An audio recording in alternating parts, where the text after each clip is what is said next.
Hey everybody, it's Allison from Allykatkreations. How are you? My little co-host is right here, behaving.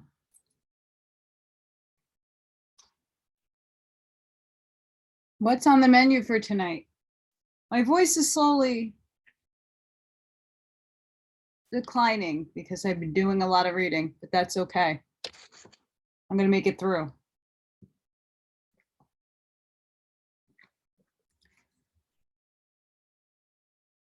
Before I get into this book, I got a lot of comments. Well, not a lot, maybe one.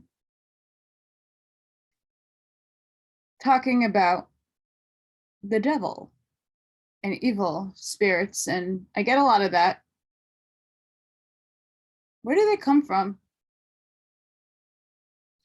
If God, creator, infinite intelligence, whatever you want to call it, the one, the monad. So where did the evil come from? The creator. Because you're living in hell. This is hell.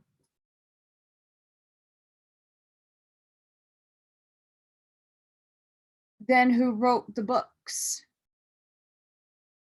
that were manipulated by the Vatican and the Jesuits and the Bolsheviks and the Khazarians? Who wrote your books? Who translated them? Were there things missing in translation? A lot of people like to jump on and tell people like myself that I'm possessed by demons and evil things when they fail to understand who wrote their books and translated their books. Like I said in many numerous videos, not everything in the Bible is off. There are some things that they, evil people, kept because they have to give you some truth. It's their karma. But a lot of it was misinterpreted and inverted. A lot of it. So when I ask people who question, like me, you're more than happy and welcome to be here. I'm not judging you, but stop judging me for putting out information from books that I steer my perceptions on because I feel in my own perception and perspective that this is on it more so than what I'm being told by the other stuff. And being spiritual, you're not under any one doctrine of religion. Christ consciousness, if you understand the concept of what is Yeshua, but Christ, Christos, agape, if you understand what that actually means, go do some digging. It's your consciousness. It's to accelerate your consciousness as the one that was incarnated into a body named Yeshua. There's a million names, but we'll go with that one.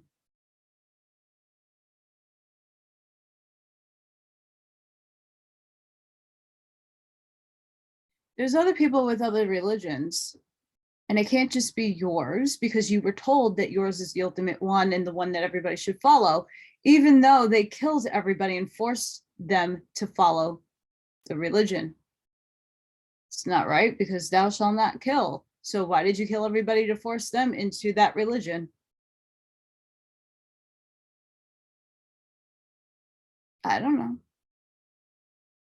Seems plausible to me. Seems like the satanic people did that, and they did.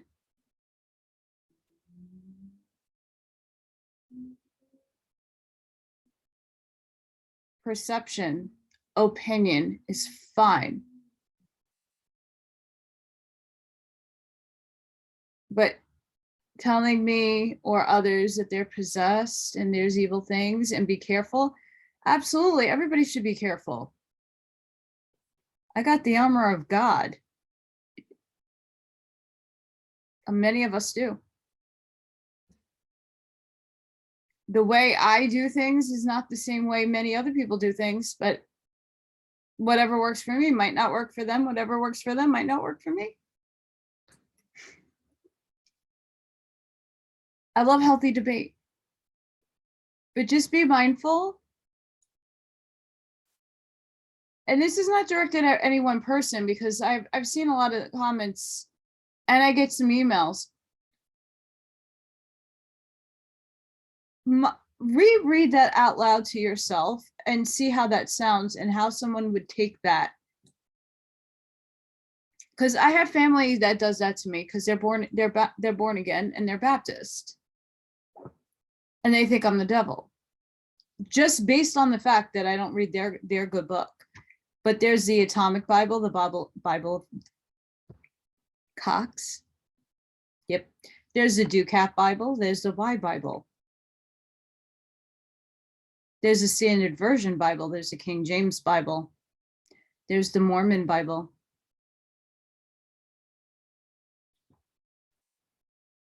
I mean, there's so many different damn Bibles.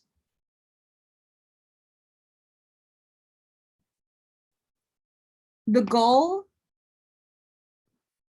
of all of it, in totality, is for each one of us to wake up in some way, shape, or form to achieve the consciousness, the scalar wave, the vibration, the frequency, because that is actually what is making us all alive right now in a material world. Vibration, frequency, atoms, photons, all of it. Our world is based off of math. Everything else is spellcasting and evil. So you got to be careful what you say and how you say it to other people. Like when you say good morning to somebody, are you saying you're mourning somebody's death, or good morning, or the death of the sun? What? Play on words. It's very interesting.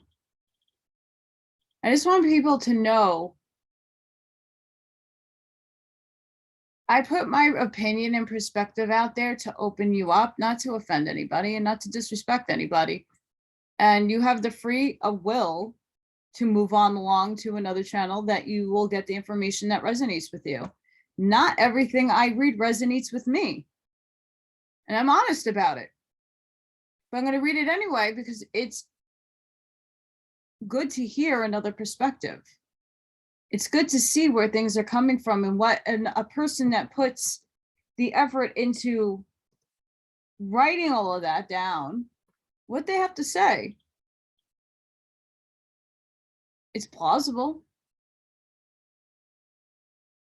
that we look at different parts of literature, read it for ourselves. That's why I always say, please buy the books if you can afford them. It's very important because my interpretation might be different from yours.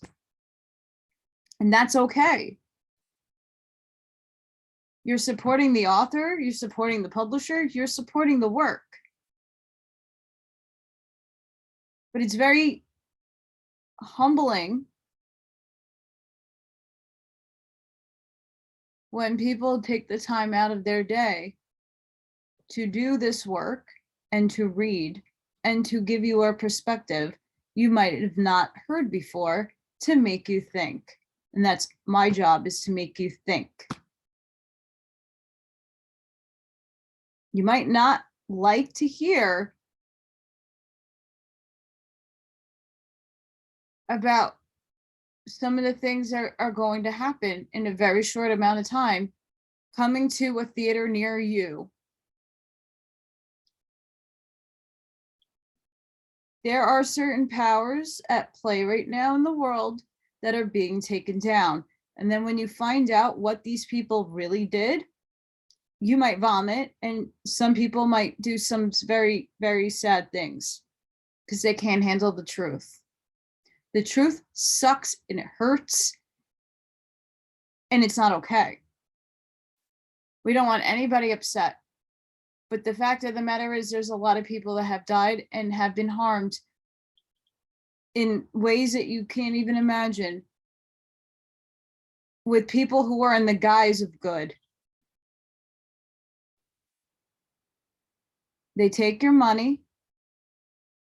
They tell you to do some Hail Marys and you'll be forgiven, which is not their right to do or to judge. You should only question yourself. If you do something wrong, you should know what you did, because then you feel guilty about it. And if you lack the guilt, then there's a problem there. If you do something wrong and you don't feel guilty about it and you don't forgive yourself and you don't say sorry and make amends with what you did, that's another lesson you're going to have to learn in another life.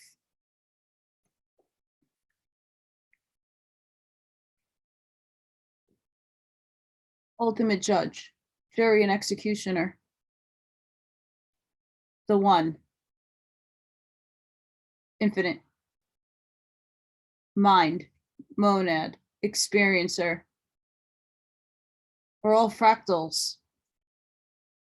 God's within, and that's exactly what Yeshua was teaching.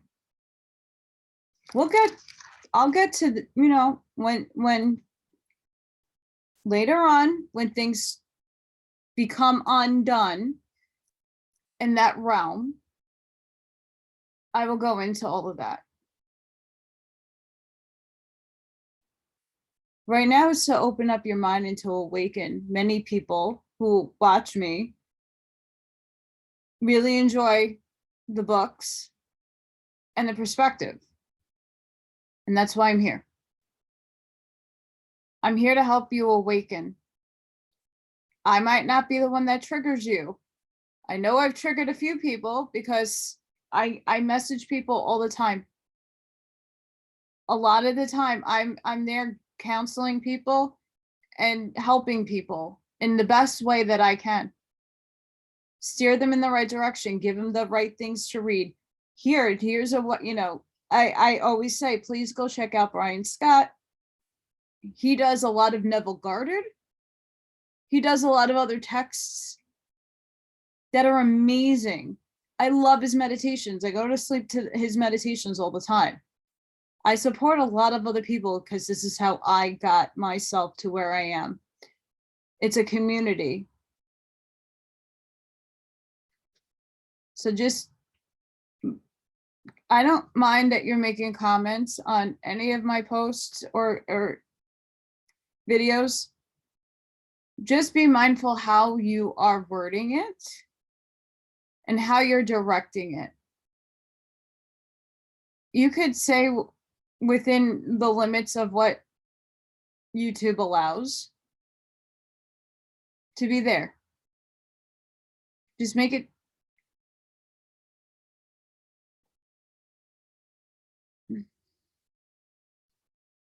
in a way that you're not offending anybody. If you feel like it would offend you, speak it out loud and see if it's something that would make somebody hurt. If you think it would hurt somebody's feelings, being possessed, getting taken over by demons, don't worry, I've seen them. I've dealt with them. That's for me and God to talk about.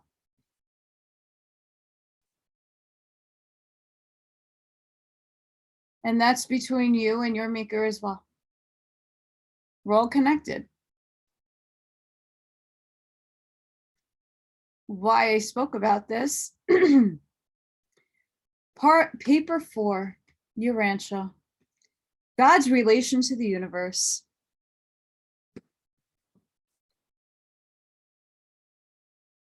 The universal Father has an eternal purpose pertaining to the material intellect and spiritual phenomena of the universe of universes, which free and sovereign will, and he created them in accordance with his all-wise and their highest associates, really knows very much about the eternal purpose of God. It is doubtful whether anyone except the paradise deities and their highest associates really knows very much about the eternal purpose of God.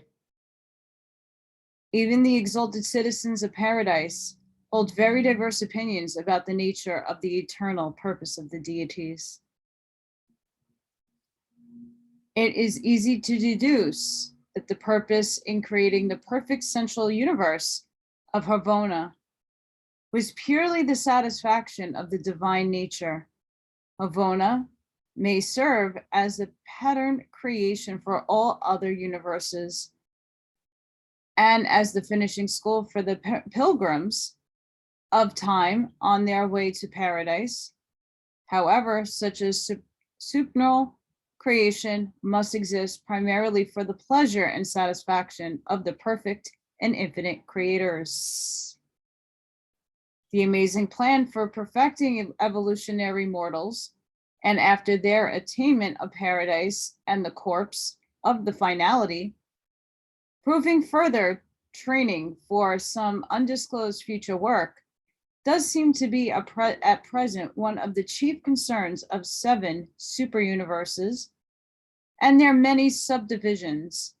But this ascension scheme for the spiritualizing and training the mortals of time and space is by no means an exclusive occupation of the universal intelligences. There are indeed many other fascinating pursuits which occupy the time and enlist the energies of the celestial hosts. It's a lot to digest, and that's not even the first part. Not even the first part. The universe attitude of the Father. For ages, the inhabitants of Urantia have misunderstood the providence of God. There is a providence of divine outworking on your world, but it is not the childish, arbitrary, and material ministry many mortals have conceived it to be. The providence of God consists in the interlocking activities of the celestial beings and the divine spirits who, in accordance with cosmic law, unceasingly labor for the honor of God and for the spiritual advancement of his universe children.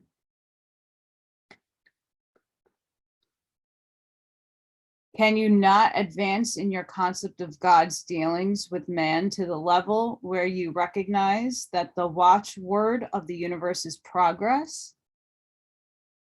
Through long ages, the human race has struggled to reach its present position. That's for damn sure. Throughout all the millenniums, Providence has been working without the plan of progressive evolution. The two thoughts are not opposed in practice, only in man's mistaken concepts. Divine providence is never array in opposition to true human progress, either temporal or spiritual. Providence is always consistent with the unchanging and perfect nature of supreme lawmaker. God is faithful, and all his commandments are just. His faithfulness is established in the very skies. Forever, O Lord, your word is settled in heaven. Your faithfulness is to all generations. You have established the earth and it abides. He is faithful creator.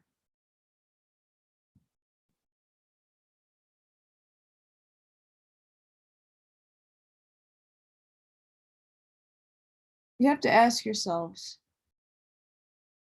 history.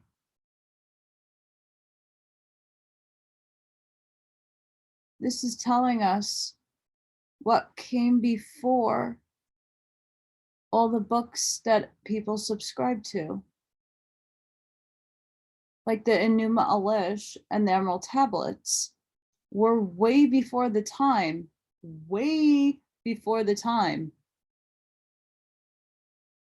of the Roman Empire and even Egypt.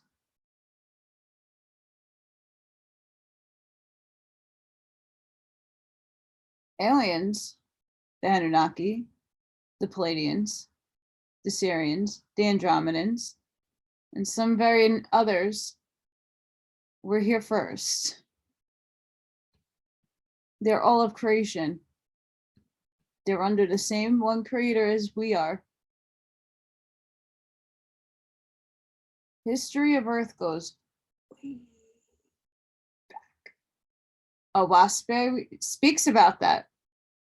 Owaspe goes into Apollo and Osiris and Thor and some others.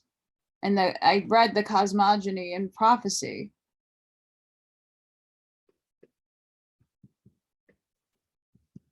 Or go, it's parallel. The law of one, keys of Enoch.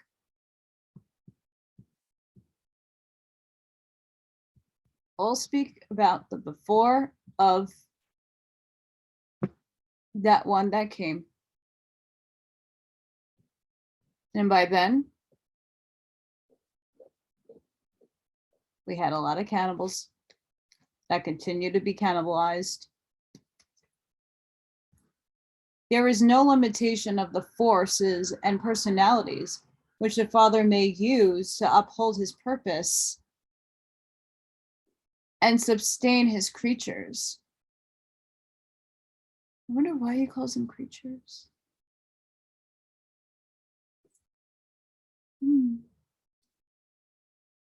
The eternal God is our refuge, and underneath all the everlasting arms. He who dwells in the secret place of the Most High shall abide under the shadow of the Almighty. Behind he who keeps us shall never slumber nor sleep, because you're immortal. We know that all things work together for good to those who love God. For the eyes of the Lord are over the righteousness, and his ears are open to their prayers. God upholds all things by the word of his power. And when new worlds are born, he sends forth his sons, and they are created. And we hear that in Owaspe, we hear that in the Law of One, and we hear that in the Keys of Enoch. Here again in your Urantia book is saying the same thing. Different perspectives and different ways of saying it, but it's saying the same thing. God not only creates, but he preserves them all. Truth. God constantly upholds all things material and all beings spiritual. I feel special. The universes are eternally stable. There is stability in the midst of apparent instability. There is an underlying order and security in the midst of the energy upheavals and the physical cataclysms of the starry realms. The Universal Father has not withdrawn from the management of the universes. He is not an inactive deity. If God should retire as the present upholder of all creation, there would be immediately occur a universal collapse. Except for God, there would be no such thing as reality. At this very moment, as during the remote ages of the past and in the eternal future, God continues to uphold. The divine reach extends around the circle of eternity. The universe is not wound up like a clock to run just so and then cease to function. All things are constantly being renewed. The Father unceasingly pours forth energy, light, and life. The work of God is literal as well as spiritual. He stretches out the north over the empty space and hangs the earth upon nothing. A being of my order is able to discover ultimate harmony and to detect far-reaching and profound coordination in the routine affairs of universe administration. Much that seems disjointed and haphazard to the mortal mind appears orderly and constructive to my understanding. But there is a very much going on in the universes that I do not fully comprehend. I have long been a student of and am more or less conversant with the recognized forces, energies, minds, Morantias, spirits, and personalities of the local universes and the sub-universes. I have a general understanding of how these agencies and personalities operate, and I am intimately familiar with the workings of the accredited spirit intelligences of the grand universe. Notwithstanding my knowledge of the phenomena of the universes, I am constantly confronted with cosmic reactions, which I cannot fully fathom. I am continually encountering apparently fortuitous conspiracies of the inter-association of forces, energies, intellects, and spirits, which I cannot satisfactorily explain. I am entirely competent to trace out and to analyze the working of all phenomena directly resulting from the functioning of the Universal Father, the Eternal Son, the Infinite Spirit, and to a large extent the Isle of Paradise. My perplexity is occasioned by encountering what appears to be the performance of their mysterious coordinates, the three absolutes of potentiality. These absolutes seem to supersede matter, to transcend mind, and to subvene spirit. I am constantly confused and often perplexed by my inability to comprehend these complex transactions, which I attribute to the presence and performances, keyword right there, of the unqualified absolute, the deity absolute, and the universal absolute. These absolutes must be not fully revealed presences abroad in the universe, which, in the phenomena of space potency and in the function of other super ultimates, render it impossible for physicists, philosophers, or even religionists to predict with certainty as to just how the primordials of force, concept, or spirit will respond to demands made in a complex reality situation involving supreme adjustments and ultimate values.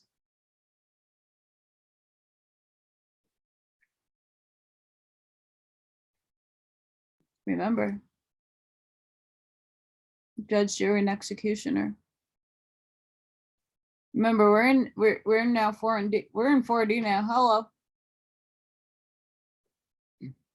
With 3D minds, upgrading. They're also an organic unity in the universe of time and space, which seems to underlie the whole fabric of a cosmic events. This living presence of the evolving supreme being, this immanence of the projected incomplete, is inexactably manifested ever and anon by what appears to be an amazing fortuitous coordination of apparently unrelated universe happenings. This must be the function of providence, the realm of the supreme being, and the co-joint actress.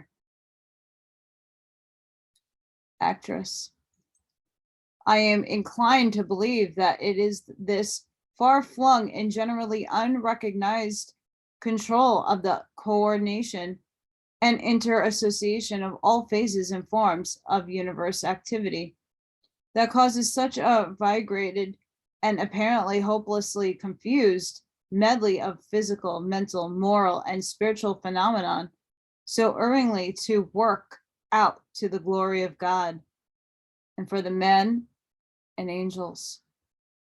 But in the larger sense, the apparent accidents of the cosmos are undoubtedly a part of the finite drama of the time-space adventure of the infinite in his eternal manipulation of the absolutes.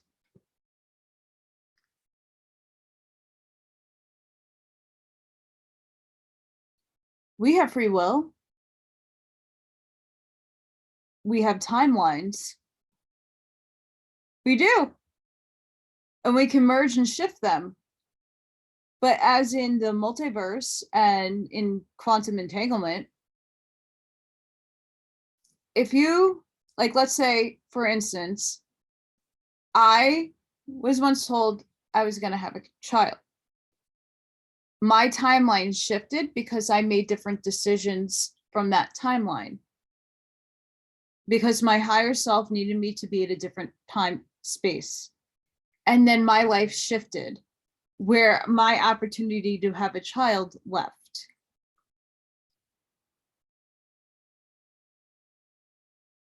So I quantum entangled with a different line. The version of me that was supposed to be doing this is over there. I'm here, and I had to merge again to put me on the exact timeline where I need to be now. So we're playing with physics, we're playing with quantum physics, we're playing with the everything that God created. Again, we're actors on a stage, and we change our roles depending on the timeline that God chooses for us without us knowing, because it's still free will. And some fates are determined. It's not bound by time, because time is not the same up there than it is in the material physical world.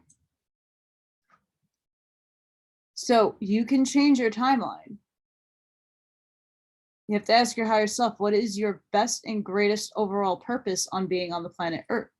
What experiences will I have to give to humanity to become a part of the social memory complex of love, unity, and compassion?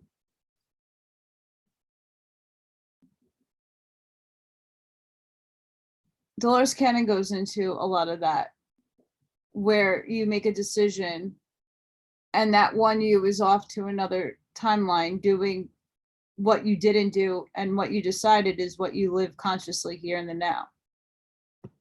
Very interesting concept. But she goes over that a little bit. God and nature. Nature is, in a limited sense, the physical habit of God. The conduct or action of God is qualified and provisionally modified by the experimental plans and evolutionary patterns of a local universe, a constellation, a system, or a planet. God acts in accordance with a well-defined, unchanging, immutable law throughout the wide-spreading master universe, but he modifies the patterns of his action so as to contribute to the coordination and balanced conduct of each universe, constellation, system, planet, and personality in accordance with the local objects, aims, and plans of the finite projects of evolutionary unfolding. Therefore, nature, as mortal men understands it, presents the underlying foundation and fundamental background of all changeless deity and his immutable laws modified by, fluctuating because of, and experiencing upheavals through the working of the local plans, purposes, patterns, and conditions which have been inaugurated and are being carried out by the local universe, constellation system, and planetary forces and personalities.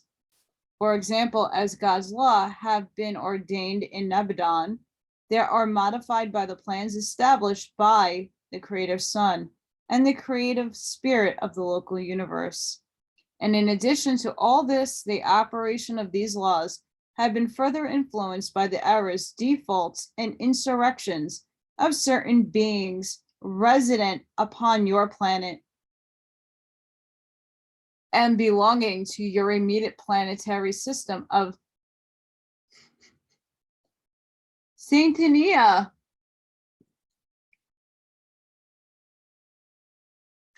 Dracos, Greys, Kelly Tokard, Eben,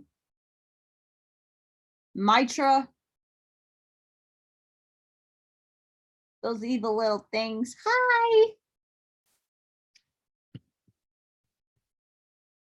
They were here way before us. Way before us. Here we go. Satan Ea.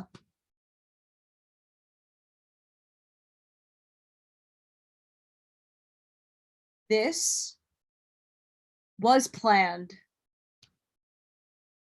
Plotted and planned. Proof, evidence that this was plotted and planned out. Says it right there.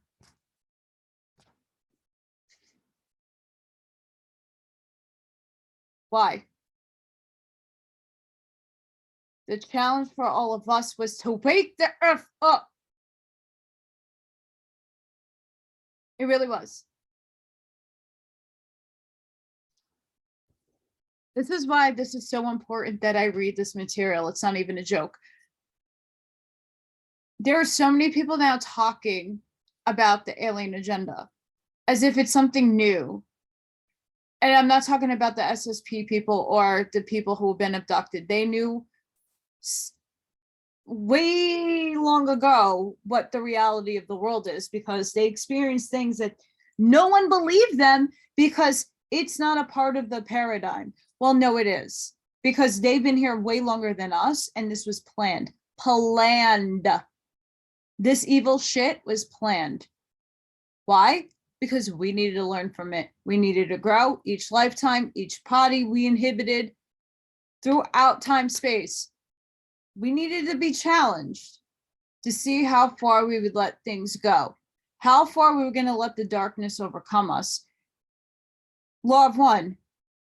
Are you going to become a service to yourself, or are you going to be a service to others? I would hope to say that most people would think you would choose a service to others, but yet a lot of people are still living in the service of self. Unknowingly being selfish, unknowingly being narcissistic. And yes, you should look in the mirror and think you're beautiful. That's without a doubt. In all honesty, we're all beautiful. You might not look in the mirror and you might not think so, but then if you don't think so, what could you do to make yourself better? And it's not making fake things. We were infiltrated in a sense, but it's under the plan. It's in its system that we were infiltrated. We had to learn. We had to stand up for ourselves. We got there once or twice, but then the human ego took over. Atlanteans, hi. Hi, my old self. And I don't think I was the bad one in that pack, but when you're a part of something, all of you get that collective karma, whether you like it or not, you did wrong or bad. It's all a part of the plan. All part of it. But something changed. What do you think is changing in our world today? Why is this statement so relevant? Because more people, not just the people that watch me now, because you're all awake, you're all very educated, whether you went to college or not. I got an art degree. That doesn't mean jack shit in the world. It doesn't. It means I can draw. It means I can express myself creatively. It means I could look at something objectively without bias. I mean, have you looked at minimalist work? Not a fan of it. I don't get it. I don't really understand it. And people get paid millions of dollars for a speck of white blob on a white canvas. I don't know. I don't see anything in that, but people write elaborate thesis papers on it. I don't know. But what I'm saying is it doesn't matter what level of education you have. You're still a human being and you still contribute to this world. You have value as the next person with the PhD does. Why? Because we all collaboratively make society work. I mean, it's not really working now because no one really puts their foot down when the gas pumps are over $4.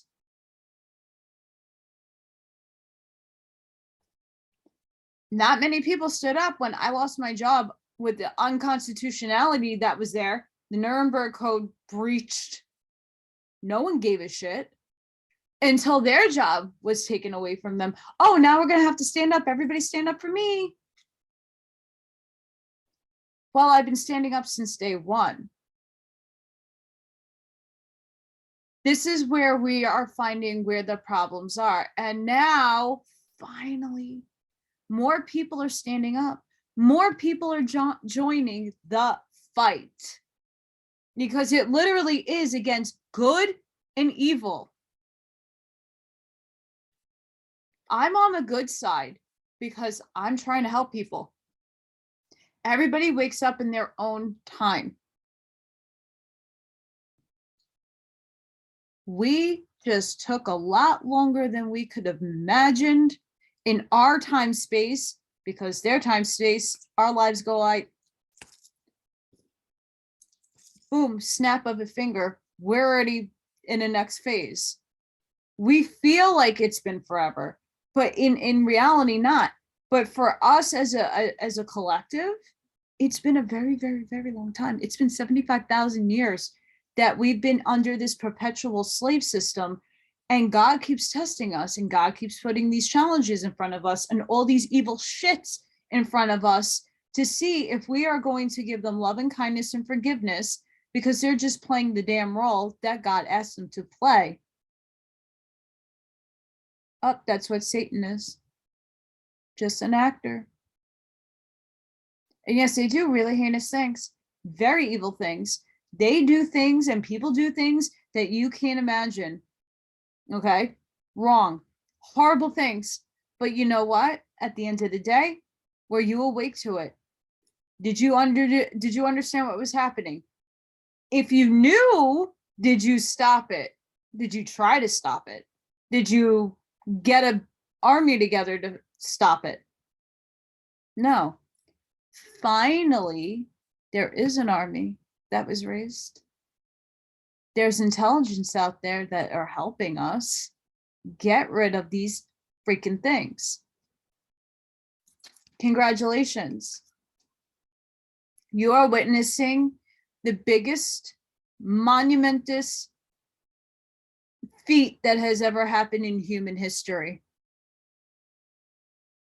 I'm serious. I'm not even joking. This is going to be monumental when it all gets revealed. People who know, they know already how big this is. Huge. It's not that good versus evil. It's waking up to the bad and what was in your face, and you couldn't wake up to it because you allowed other people to dictate for you a false narrative.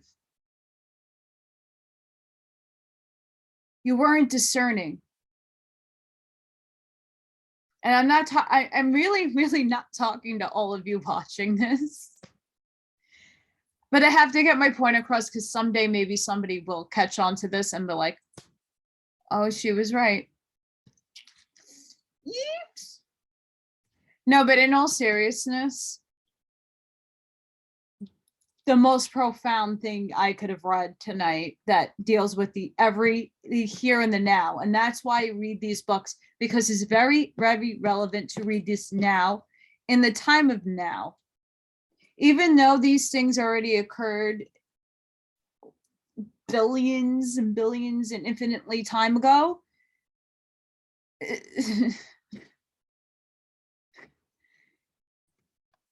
there's no words. No words. How profound that was. That whole paragraph was profound. But congratulations to all of us who stood up and tried to make a difference. And listen, if we failed in that, because I failed, I didn't get my job back. I'm not at work. I mean, I don't consider this work. This is my duty to humanity.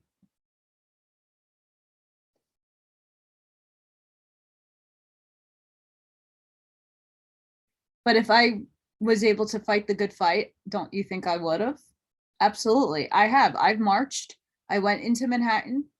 I did all those rallies, and whatever I could afford to do, I did. Why? Because everybody counts. Every person physically in a situation counts.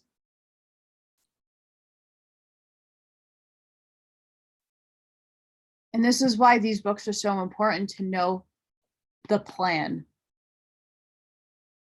to know why you're here, to know why you're going through what you're going through.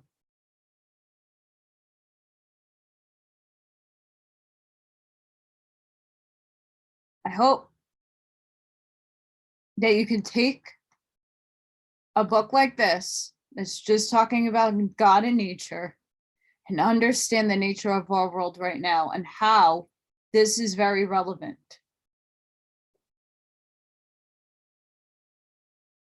And what we were facing and will continue to face.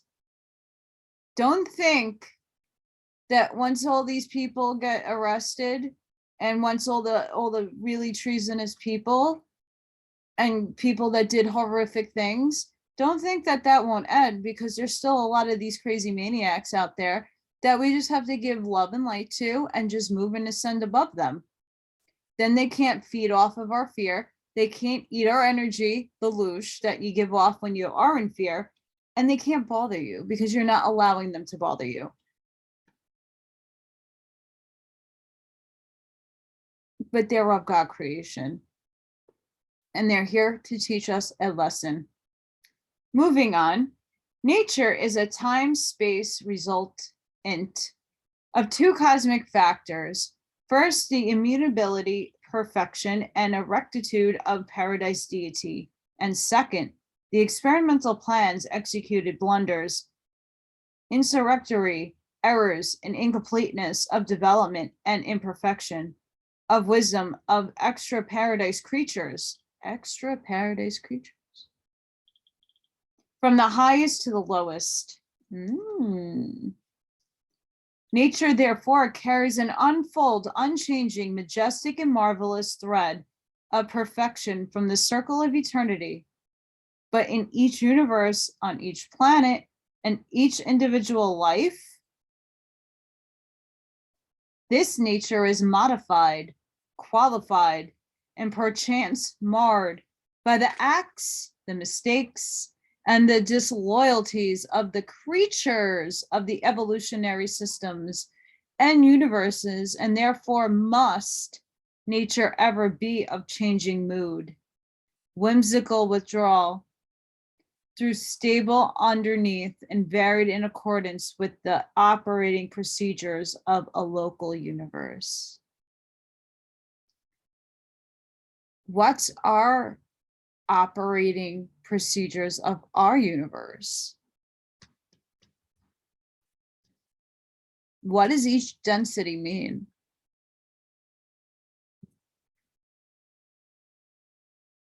Moving up in consciousness, trying to find the God within, to merge it with outside of ourselves, and joining everybody together with the love and light. Understanding the principles of nature and law and math, and putting it all together creatively together, because one person isn't it. We need everybody together.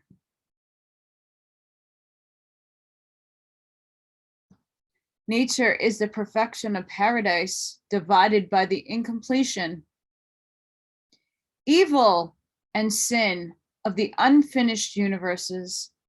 This quotient is thus expressive of both the perfect and the partial, of both the eternal and the temporal. Continuing evolution modifies nature by augmenting the content of paradise perfection and by diminishing the content of the evil error and disharmony of relative reality. God is nor personally present in nature or in any of the forces of nature For the phenomenon of nature is the superimposition of the imperfections of progressive evolution and sometimes the consequences of insurrectionary rebellion upon the paradise foundations of God's universal law. As it appears on such a world as Urantia, nature can never be the adequate expression, the true representation, the faithful portrayal of an all-wise and infinite God. Nature on your world is a qualification of the laws of perfection by the evolutionary plans of the local universe. What a travesty to worship nature, because it is in a limited, qualified sense pervaded by God, because it is a phase of the universal and therefore divine power. Nature also is a manifestation of the unfinished, the incomplete, the imperfect outworkings of the development, growth, and progress of a universe experiment in cosmic evolution. Yes, we are an experiment. And we're going through one right now. With our bodies to the 4D. The apparent defects of the natural world are not indicative of any such corresponding defects in the character of God. Rather are such observed imperfections merely in the inevitable stop moments in the exhibition of the ever-moving reel of infinity, picturization. It is these very defect interruptions of perfection, continuity, which make it possible for the finite mind of material man to catch a fleeting glimpse of divine reality in time and space. The material manifestations of divinity appear defective to the evolutionary mind of man only, because mortal man persists in viewing the phenomena of nature through natural eyes. Human vision, unaided by Morta, or by revelation, is compensatory substitute on the worlds of time. A nature is marred, her beautiful face is scarred, her features are seared by the rebellion, the misconduct, the misthinking of the myriads of creatures who are a part of nature, but who have contributed to her disfigurement in time. No, nature is not God. Nature is not an object of worship. Mic drop. God's unchanging character. All too long has man thought of God as one like himself. God is not, never was, and never will be jealous of man or any other being in the universe of universes. Knowing that the Creator's Son intended man to be the masterpiece of the planetary creation, to be the ruler of all the earth, the sight of his being dominated by his own brazier passions, the spectacle of his bowing down before idols of wood, stone, gold, and selfish ambition, these sordid scenes stir God and his sons to be jealous for man, but never of him. Burn.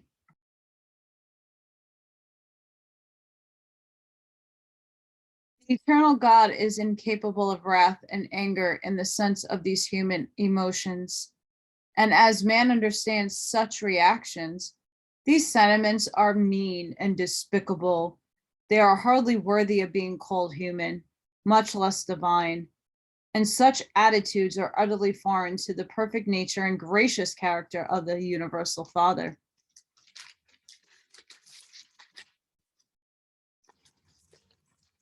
It's paper thin, like tissue paper thin. Much, very much, of the difficulty which Urantia mortals have in understanding God is due to the far-fetching consequences of the Lucifer rebellion and the Castiglia betrayal. On worlds not subjugated by sin, the evolutionary races are able to formulate far better ideas of the universal Father. They suffer less from confusion, distortion, and perversion of concept. God repents of nothing but he has ever done, now does, or ever will do. He is all wise as well as all powerful. Man's wisdom grows out of the trials and errors of human experience. God's wisdom consists in unqualified perfection of his infinite universe, insight, and this divine foreknowledge effectively directs the creative free will.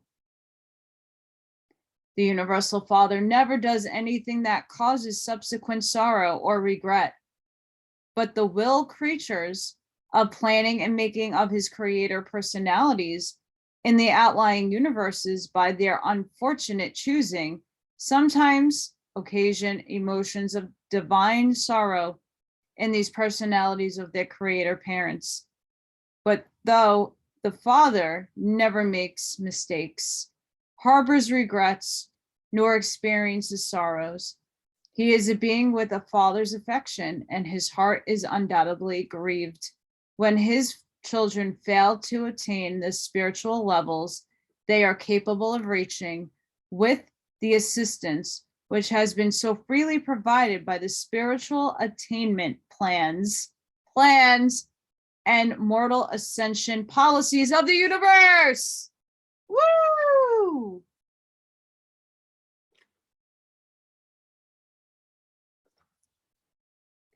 What's happening right now? Spiritual attainment plans. What have we been getting? Ascension symptoms, solar flares, plasma rays, light codes, and mortal ascension policies. Mic drop again.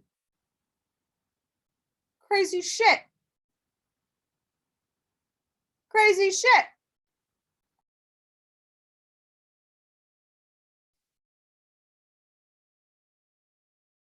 The infinite goodness of the Father is beyond the comprehension of finite and mind of time. Hence must there always be afforded a contrast with comparative sin, evil, not sin, for the effective exhibition of all phases of relative goodness. Perfection of divine goodness must be discerned by mortal imperfection of insight only, because it stands in contrastive association with relative imperfection in the relationship of time and matter and the motions of space. The character of God is indefinitely superhuman. Therefore, must such a nature of divinity be personalized, as in the divine sons, before it can even be faith grasped by the infinite mind of man.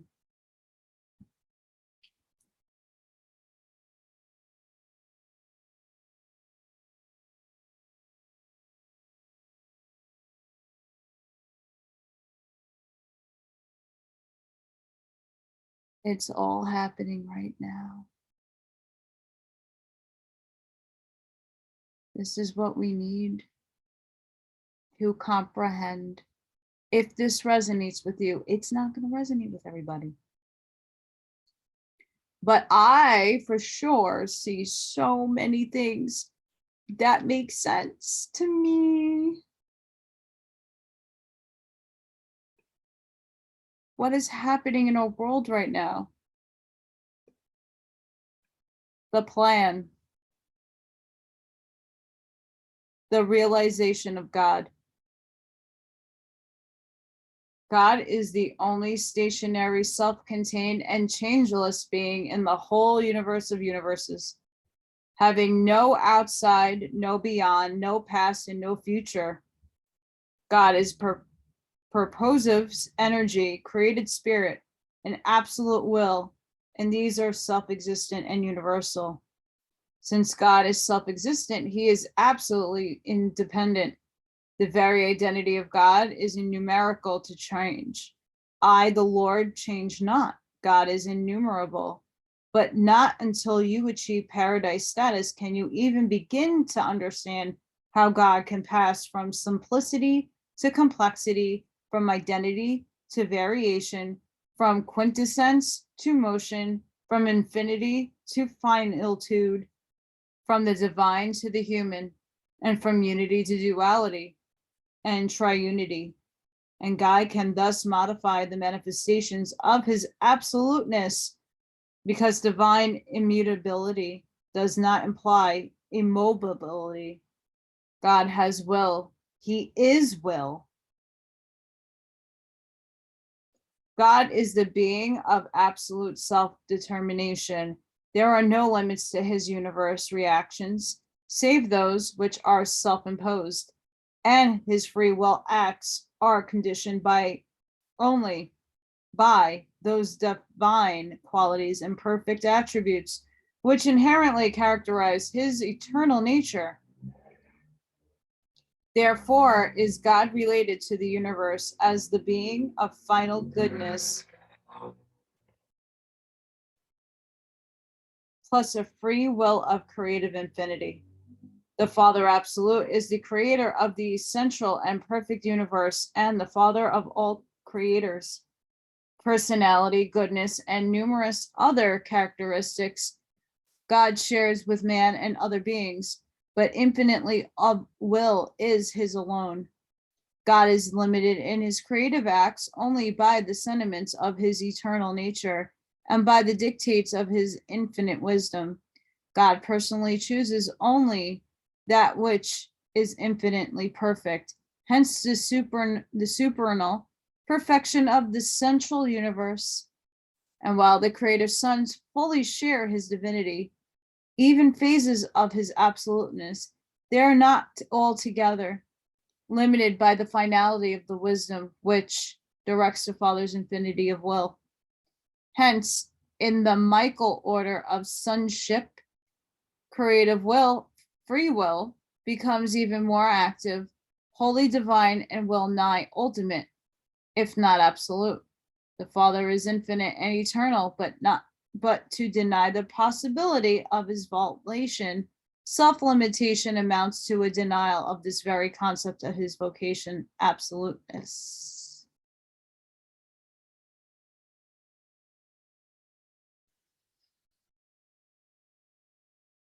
God's absoluteness pervades all 7 levels of universe reality, and the whole of this absolute nature is subject to the relationship of the Creator to his universe creature family. Precision may characterize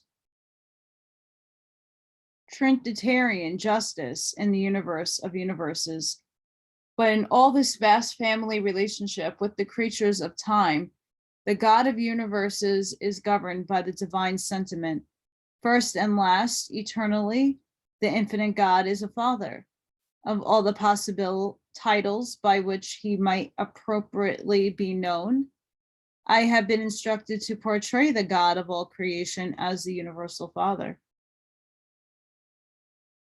In God, the Father free will performances are not ruled by power, nor are they guided by intellect alone.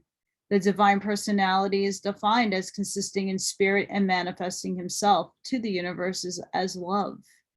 Therefore, in all his personal relations with the creature personalities of the universes, the first source and center is always and consistently a loving Father. God is a father in the highest sense of the term. He is eternally motivated by the perfect idealism of divine love, and that tender nature finds its strongest expression and greatest satisfaction in loving and being loved.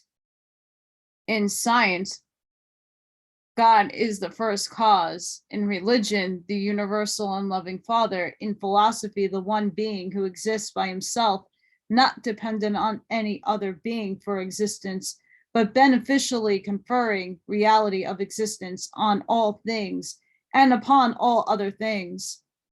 but it requires revelation to show that the first cause of science and the self-existent unity of philosophy are the God of religion, full of mercy and goodness, and pledged to the effect of the eternal service of his children on earth.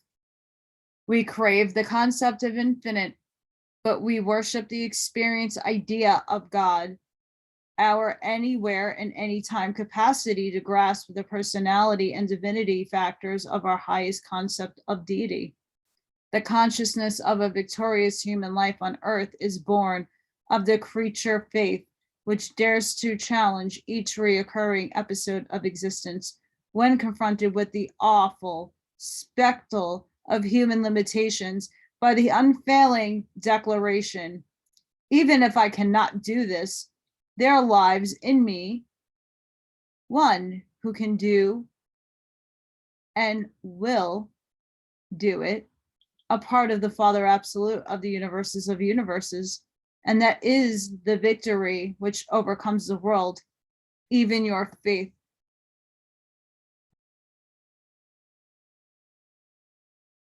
I hope you guys are getting a lot out of this, because I sure am. This section is small, but I might keep it to this one section because it's really profound. Because the next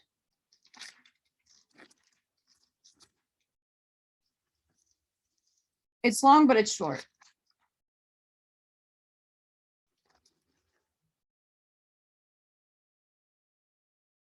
Because the next part is God's relation to the individual, which I just want to do one whole video just on that.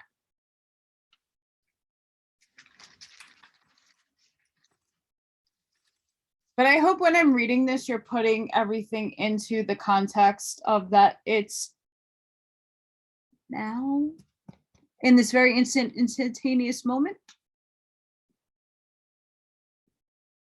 For reals.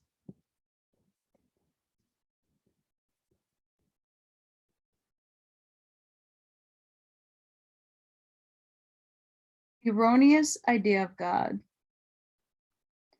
Religious tradition is the imperfectly preserved record of the experience of the God-knowing man of past ages, but such records are untrustworthy as guides for religious living or as the source of true information about the universal Father. Such ancient beliefs have been invariably altered by the fact that primitive man was a myth maker. Drop the mic! Boom!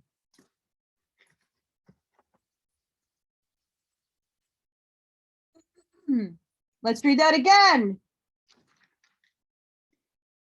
Such ancient beliefs have been invariably altered by the fact that primitive man was a myth maker.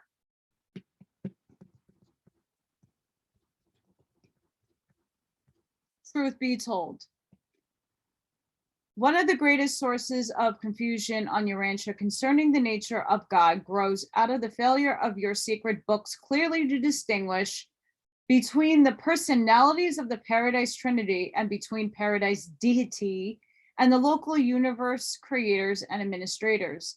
During the past dispensations of partial understanding, your priests and prophets failed to clearly to differentiate between planetary princes, cistern sovereigns, constellation fathers, creator sons, super universe rulers, the supreme being, and the universal Father.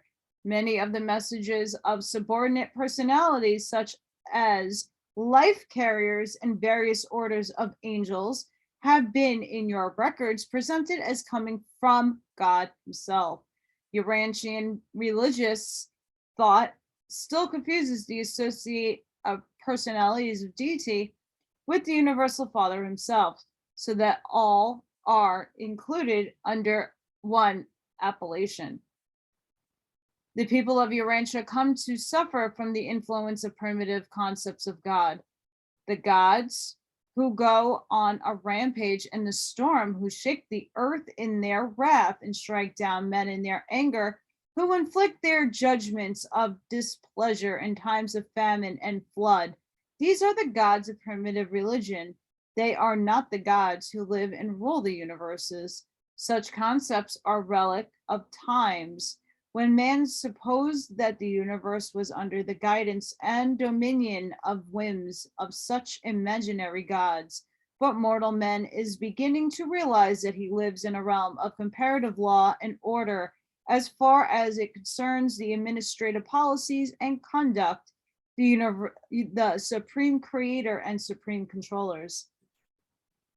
The barbarous idea of appeasing an angry God, of propitiating an offended Lord, of winning the favor of deity through sacrifices and penance of even by the shedding of blood, fucking Satanists, represents a religion wholly puerile and primitive, a philosophy unworthy of an enlightened age of science and truth. Such beliefs are utterly repulsive to the celestial beings and the divine rulers who serve and reign in the universes. It is an affront to God to believe, hold, or teach that innocent blood must be shed in order to win his favor or divert the fictitious divine wrath. That is Satan. It doesn't say that there. I added that last part in. You think sacrificing is okay? Any of them? It doesn't matter what religion. You think it's okay? Eating them? Cannibals. Cannibals.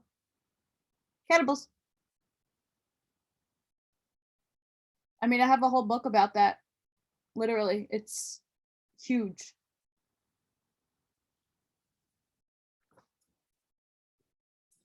It's not that far. It's under here somewhere. Hang on. I'm going to get it to show you.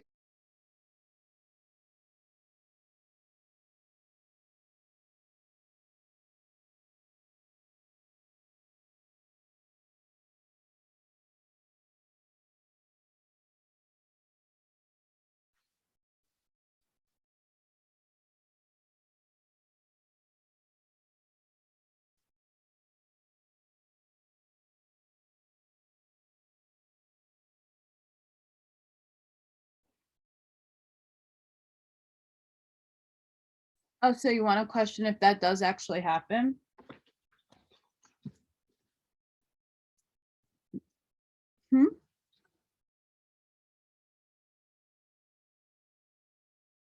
Sure damn does, and it keeps continuing to happen throughout time, and it's going to come to an end. Those of you who are on my Telegram channel know all about that. All about the DUMDS.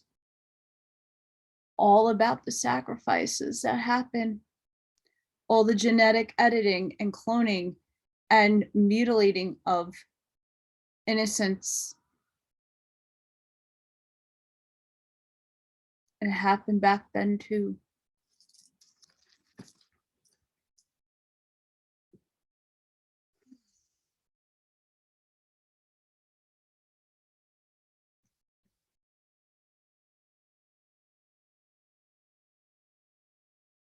You're all going to find out about it. They might not show you.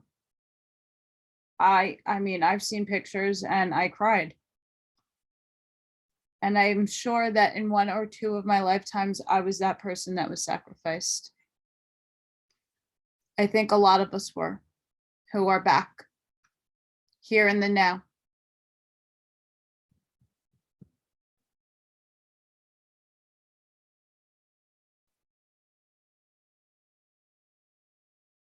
The Hebrews believed that without the shedding of blood, there could be no remission of sin.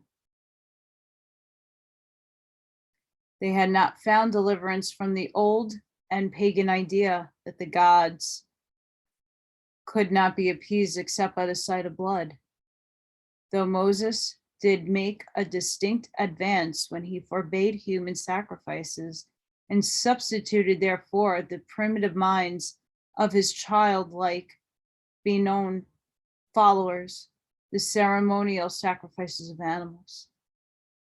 The bestowal of paradise sun on your world was inherent in the situation of closing a planetary age. It was inescapable, and it was not made necessary for the purpose of winning the favor of God. This bestowal also happened to be the final personal act of the Creator's Son in the long adventure of earning the experimental sovereignty of his universe. What a travesty upon the infinite character of God. This teaching that his fatherly heart in all its austere coldness and hardness was so untouched by the misfortunes and sorrows of his creatures that his tender mercies were not forthcoming until he saw his blameless son bleeding and dying upon a cross of Calvary. But the inhabitants of Urantia are to find deliverance from these ancient errors and pagan superstitions respecting the nature of the universal Father. The revelation of truth about God is appearing, and human race is destined to know the universal Father in all the beauty of character and loveliness of attributes so magnificently portrayed by the Creator's Son, who sojourned on Urantia as the Son of Man and the Son of God.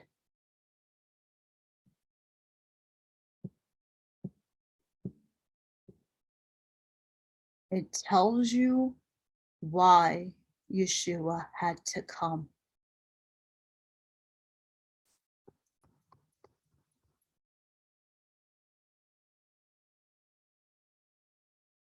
To awaken everyone that God is within. Go within and critically think and stop following the herd, who moralistically, if you know it's wrong, instinctually know it's wrong, it's wrong. And yet you still follow the norm and the people like a herd. But when you stand up like the wolves, the lions, and the lambs that you are, and you rise up,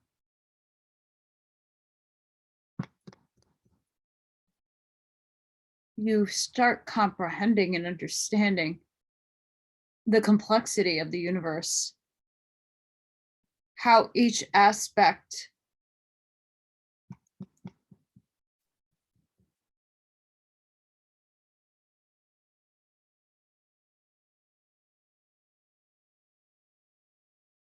this chapter has everything to do with today.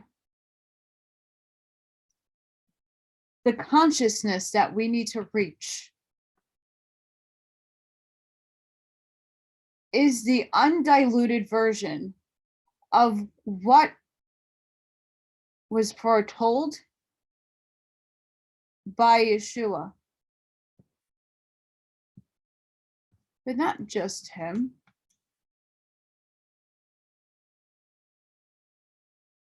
Ask yourself,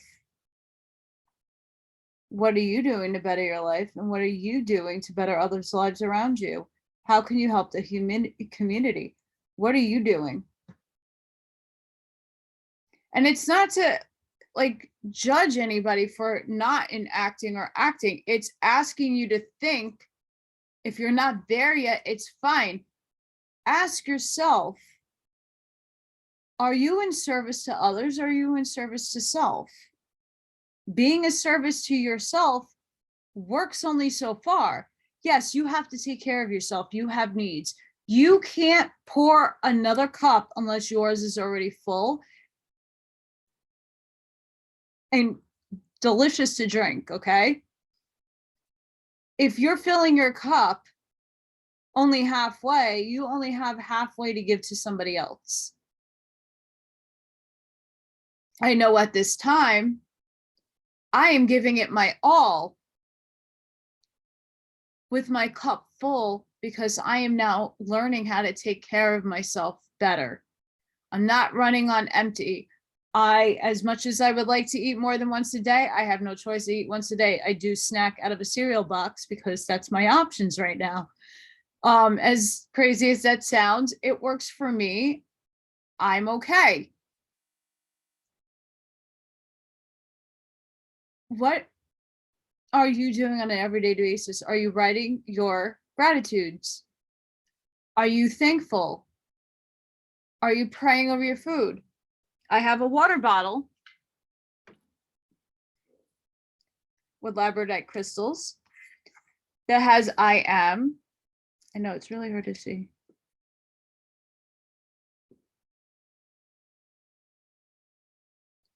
And I speak intentions into it, and then I drink it. It was been sitting out because I had the new moon.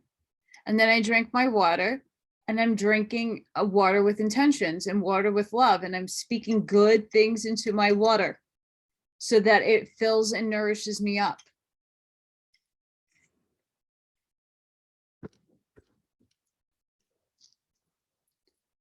I try to say a prayer at night to thank everybody who has subscribed to my page. It might be so minute to some people who have like over 110 million people that watch them. I'm not in it for the views. I mean, I want to share this information. I want to get it out there, but it's in divine timing when it gets out. We all have a role to play in this world.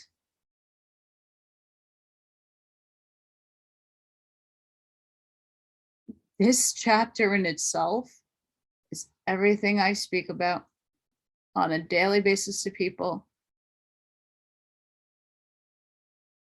Yeah, there's some things I don't agree with, but that's okay. The majority of it I resonate with.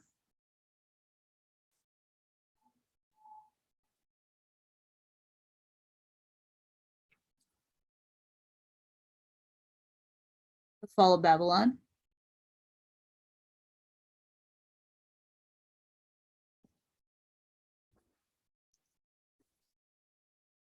Okay, somebody took out a very long time and a lot of research to write that book.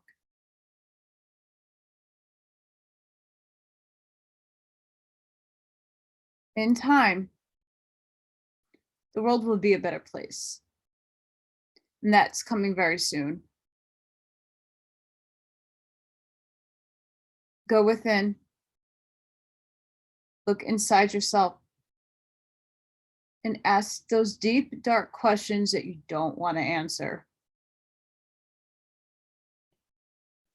I know I'm here to learn the hardest of lessons. I chose the hardest life to live last. Yay me, yay! It was designed that way. Because when and if, again, timelines are always shifting, the gas pump gets too expensive, a lot of people are going to stop going to work because they cannot afford the gas, because their pay didn't increase. And when they can't get to the supermarket and you see how much 5 items cost over $125, you don't have that money because you don't make that much. Your job didn't pay you more. Everything just costs more. Welcome to when they say we're not going to tax you, but yet they tax you anyway, because that's the game that's played. They lie to you and you buy it hook, line, and sinker. I don't care who's in office and what party's in office. It don't matter. They're all bought and paid for by the same assholes. All of them, except for the last one. No, not the one that's in there now with the stickers that I did that. Even though he's also a puppet to an extent. It's true.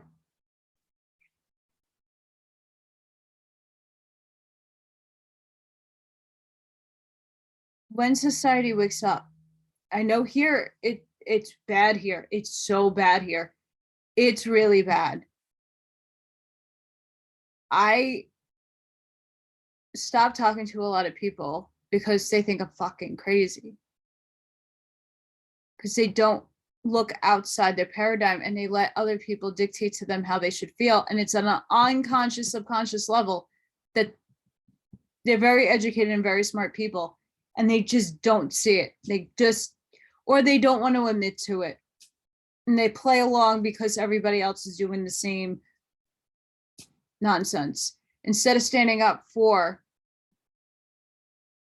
what reality is. It's hard. No one said it was going to be easy. They sure didn't have it freaking easy back then. They don't have creature comforts. Our society is a lot more technologically harder to deal with. It's not impossible. But we're going to have a new world coming in very soon. And I'm just trying to prepare you all for it. And we need to find the tribe and the people that are willing to do the work and the research. And I know almost all of you who watch me have done so. So bravo. But there are going to be people in your paradigm and in your life that you might not get across to.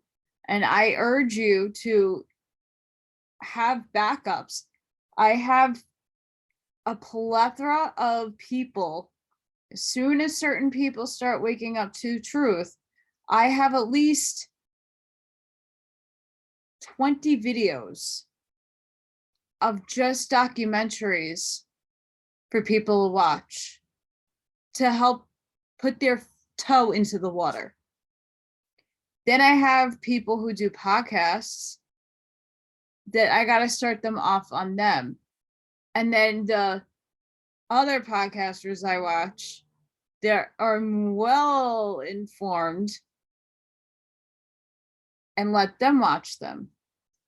And then here, you need to read this book. Here, you need to look at that book.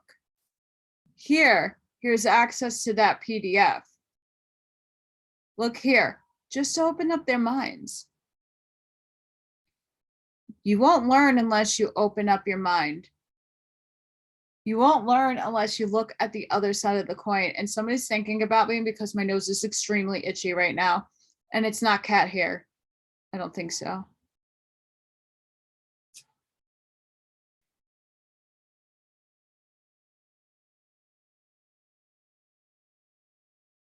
Important. Very important. What I read today was very important. You might not agree with my views, and that's okay. I hope you took something away from it. I urge everybody to open up your mind and get this book.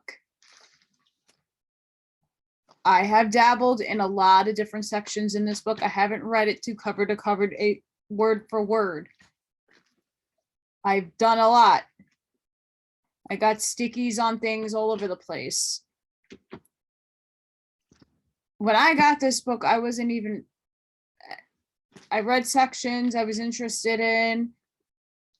I go back and forth.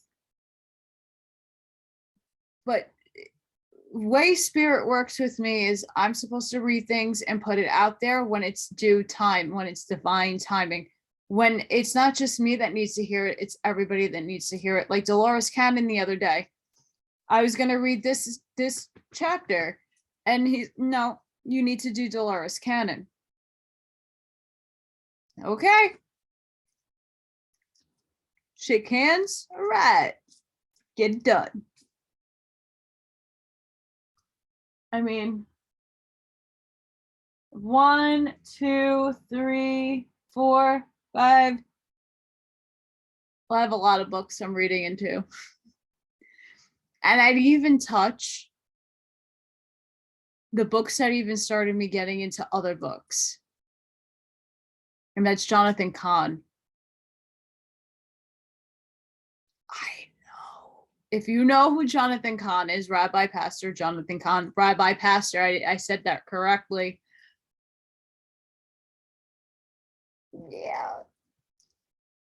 There's some good stuff about his work. You should look it up. The Harbinger 1 and 2, really good. Very good. The Paradigm, amazing. I didn't get to read Mystery yet. I read the Mystery of the Shemitah, which is happening very soon. If you know what that word is. Jubilee. And the Book of Mystery and the Oracle I didn't get to read yet because I think I read like 4 of his books. And then I needed a break because then other things came into my lap. And that was the Keys of Enoch, actually. That came into my life. And then I kind of put those books on hold because everything else started to fly in. But I'm going to get back to his work. But yeah. It's good to see different perspectives. Just saying. Again, I'm not here to upset anybody. I am not here to disrespect anybody. If you feel like I am, I do apologize. It's not my intention to do on this channel. I am just trying to convey information that I am getting urged to speak about. It's not coming from a dark place. It's not coming from evil. It's not coming from wherever you think it is coming from. Okay. And I have an army up there. Ethereal.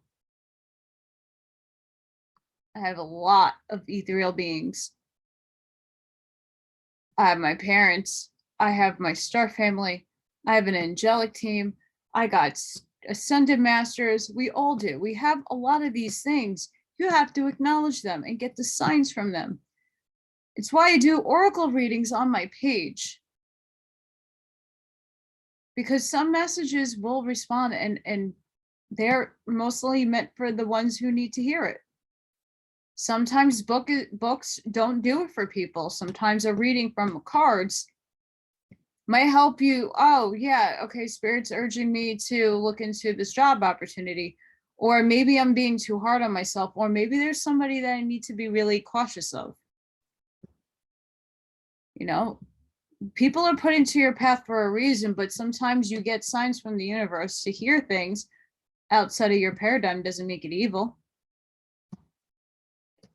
Witches weren't evil because they weren't really witches. They were women with power, with abilities, telekinesis, levitation, all that fun stuff, psionics. And then, oh, you're not of God because you're evil and you're different and you're shaking and you're doing all kinds of crazy shit. Now we're going to burn you to the stake and persecute you for being who you really are. A magical creature of the universe. I digress. I'm sending each and every one of you love and light. I know I did a lot of ranting. I hope my ranting goes somewhere and does some good in the world. If not, I'm not here to offend. I'm not here to disrespect. I'm just here to give a perspective and open up some minds. That's about it. Sending you all love and light. And I really want to thank you to those who are commenting, who are liking, who are sharing, and who are subscribing to my page. I really appreciate it. For reals, I do. And anything that you can contribute is a help to me, even if it's just a thumbs up. In this world, I'm not here to gain 1 million views or 1 million followers. I'm here to share and give my wisdom as much as I feel it's wisdom.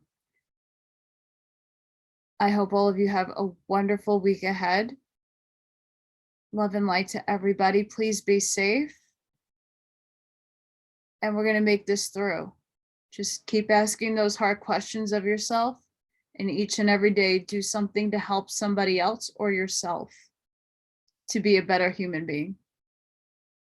Until the next time, see ya. Bye.